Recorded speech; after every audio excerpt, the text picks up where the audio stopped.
تشافي يصل لبوسكيتس، بوسكيتس تشافي يخرج بالكره دائما، تشافي يطلبها انيستا، انيستا يرجع لتشافي، تشافي من العجل اليسرى ناحيه سانشيز، سانشيز يتوغل صعب الكره هذه، سانشيز، سانشيز اوه تسلل فابريغاس، بتسلل فابريغاس، بتسلل فابريغاس، اوه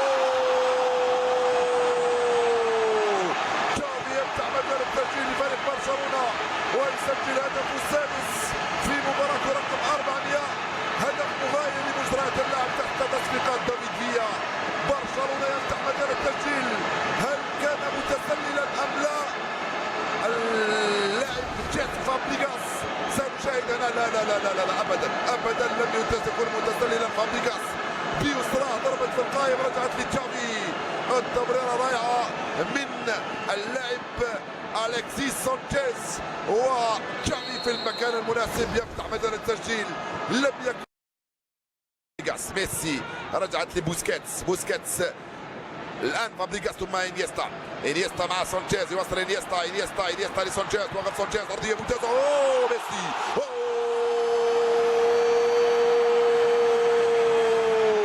ليونيل ميسي يخرج كالقط في القائمه الثاني ويسجل الهدف الثاني وهدفه رقم 18 في الدوري، 18 هدف في 18 مباراة، مجموع أهدافه هذا الموسم 31 مباراة، 32 هدفا بالنسبة لليونيل ميسي بين الدوري والكاس الممتازة ودوري أبطال أوروبا وكاس العالم. لقطة ثلاثية ممتازة بين انيستا وكذلك سانشيز وليونيل ميسي، يسجل باليمنى، يسجل باليسرى، يسجل بالراس، يسجل بالصدر وبالكتف وحتى بالظهر، يفعل ما يشاء، خرج في الوقت والمكان المناسبين، سبق المدافعين وسجل هدفا ثانيا قاتلا ما يخليوش اكثر من 6 امتار بين لاعب واخر. كره صعبه لصالح عناصر بيتيس، اوه خطيره الكره دي، اوه الهدف بتسلل، لا جول نعم، اوه هدف اول لبيتيس، كره ممتازه وهدف اول لبيتيس عند الدقيقه 32 من عمر الشوط الاول. هدف مستحق لبيتيس اشبيليا سجله روبن مارتين كاسترو الذي سجل هدفه السادس هذا الموسم. شوف الانطلاقه والتوغل، ممتازه الكره هذه عن طريق اللاعب مولينا اللي وزعها، شوفوا رأيت كاسترو في مكان لا لم يكن متسللا، لا لا لا لا لان خفير ماسكيرانو كان غالق هنا الزاويه. يتمكن اللاعب كاسترو من تسجيل هدفه السادس هذا الموسم. هدف ضد البارسا يبقى عنده وزنه، البارسا متفوقة ب 51 هدف مقابل هدف واحد هذا الموسم يعني في كامب نيو.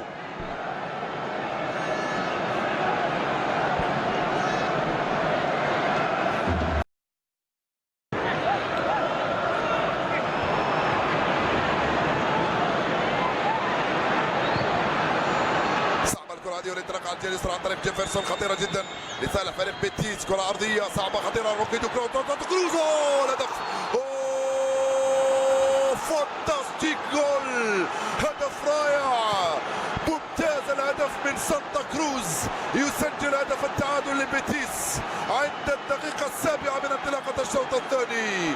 سانتا كروز يسجل هدفه الخامس، اللاعب الباراغواياني يسجل هدف رائع، استلم بيمناه وسدد بيمناه في الزاوية اليسرى لمرمى فيكتور فالديز. بعد هذه الكرة الضائعة والانطلاقة فيكتور فالديز لم يشاهد شيئا، سانتا كروز هو الذي استلم، مرر ثم استلم ثانية باليمنى على الجهة اليسرى من مرمى فيكتور فالديز. بيتيس اشبيليا هدفان، برشلونة هدفين في كامب نيو.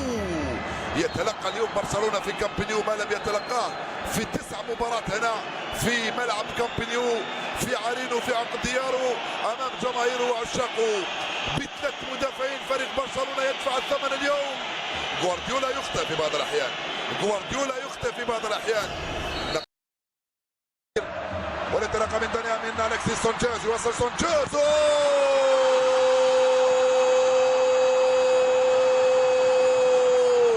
جول جول جول سانشيز، الهدف الثالث للبارسا بصعوبه، ربع ساعه قبل نهايه المباراه سانشيز يفعلها، يسجل هدف ثالث لبرشلونه وهو الهدف رقم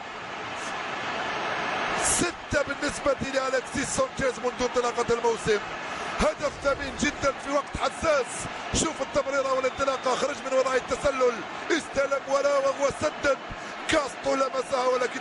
الشباك. هدف ثالث لبرشلونة في ظروف صعبة، معاناة كبيرة لبرشلونة. المباراة اللي عانى منها فيها أكثر هنا في كامب نو هي هذه من دون منازع.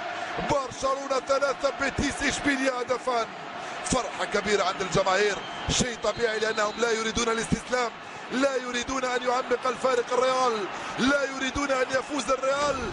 3-2 لصالح البارسا. ميسي، يلا ما رأيكم لو قلت لكم بأن ميسي سيضيع؟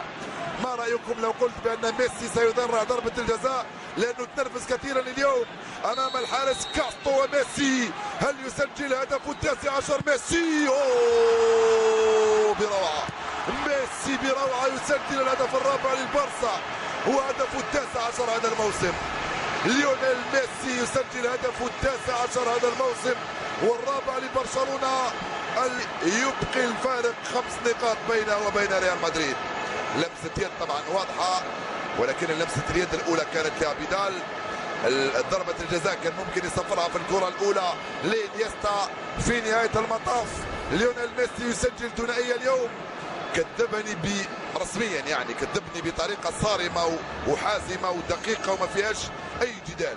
اختار زاوية وسددها. ضربات الجزاء الحديثة هي هكذا، القوة والدقة، يختار